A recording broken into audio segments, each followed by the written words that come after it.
Hi guys, here is a book called Something Happened in Our Town by Marianne Solano. So let's see what happened in their town.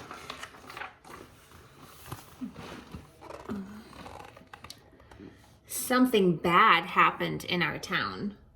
The news was on the TV, the radio, and the internet.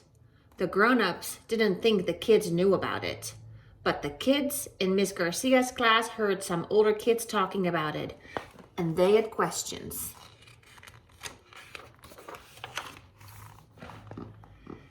After school, Emma asked her mother, "Why did the police shoot that man?" "It was a mistake," said her mother. "I feel sad for the man and his family." "Yes, the police thought he had a gun," said her father. "It wasn't a mistake," said her sister Liz. "The cops shot him because he was black." Emma was confused. "He is brown, not black," she said.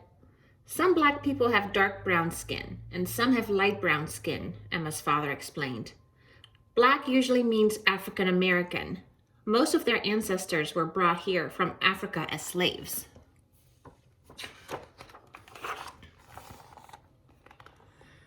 "I know what a slave is," said Emma. "That's when you have to do whatever the other person says." Yes, slaves had to do whatever white people told them to do.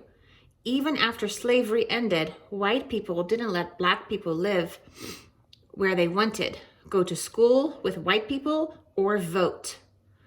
Who are the white people? White people came here from places in Europe, or Russia, or other countries. We are white, even though our skin is light tan.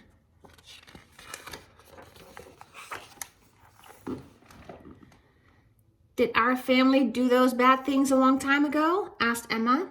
"Yes," answered her mother. "Back then, many white people thought that they were better than black people, even though it wasn't true." Liz added, "Some white people still think most black men and boys are dangerous, even though they're not." "Was the man that got shot dangerous?" asked Emma. "No," her mother said. "Shooting him was a mistake. It was a mistake that is part of a pattern." "Like the pattern of my blanket?" Emma asked. "Yes, but this pattern is being nice to white people and mean to black people. It's an unfair pattern."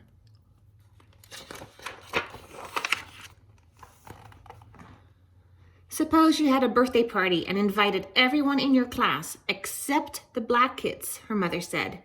"How would the black kids feel?" "They would be sad," Emma said, "or mad. And you would be missing out because you never know who is going to be your best friend," said Liz.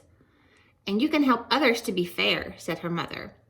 "Like telling Anna to stop teasing Ling about her name?" asked Emma. Her mother gave her a hug. Yes, just like that.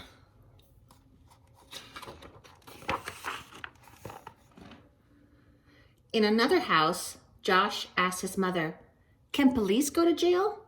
"Yes," said his mother. "Why do you ask?" "That white policeman who shot the black man," said Josh. "Will he go to jail?"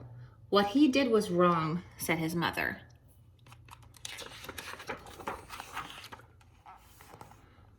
"But he won't go to jail," said his father. "Why not?" asked Josh. "Cops stick up for each other," said Josh's brother Malcolm, "and they don't like black men."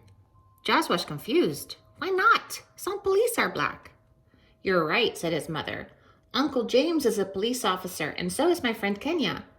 "There are many cops, black and white, who make good choices," said his father. "But we can't always count on them to do what is right."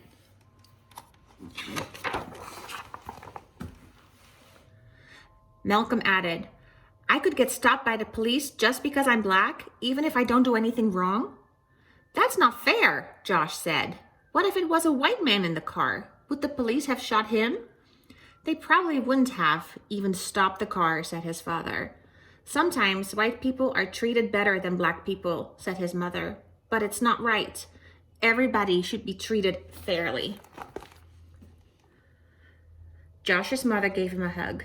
"We're proud of who we are." Harriet Tubman, Martin Luther King Jr., and Nelson Mandela were strong and brave black leaders. They showed us that we can stand up for our rights and set good examples for others. They were treated unfairly, but helped others learn to be more fair.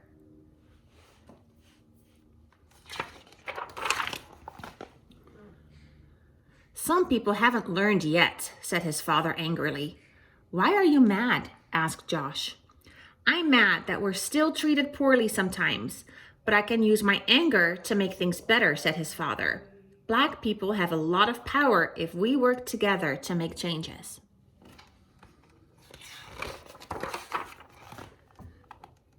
I have power, Josh said, and I'm smart. His father smiled. You're right.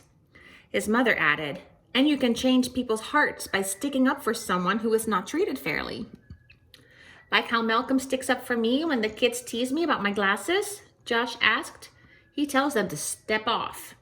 Just like that, his parents said.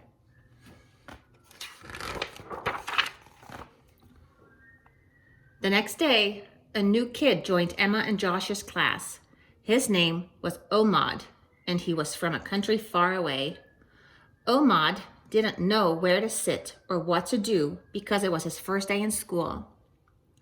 He talked a little bit, but it was hard to understand him. He said he was learning English.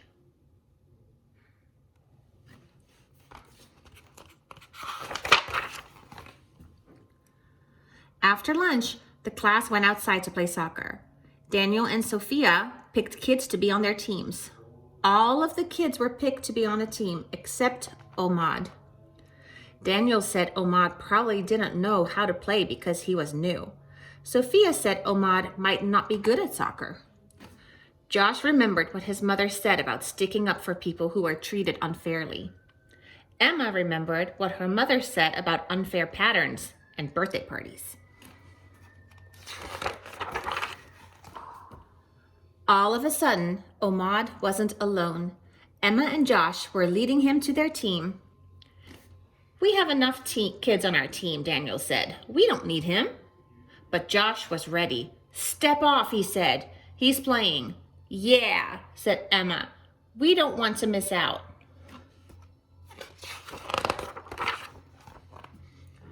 And just like that, Emma and Josh gained a new friend and started a better pattern in their school.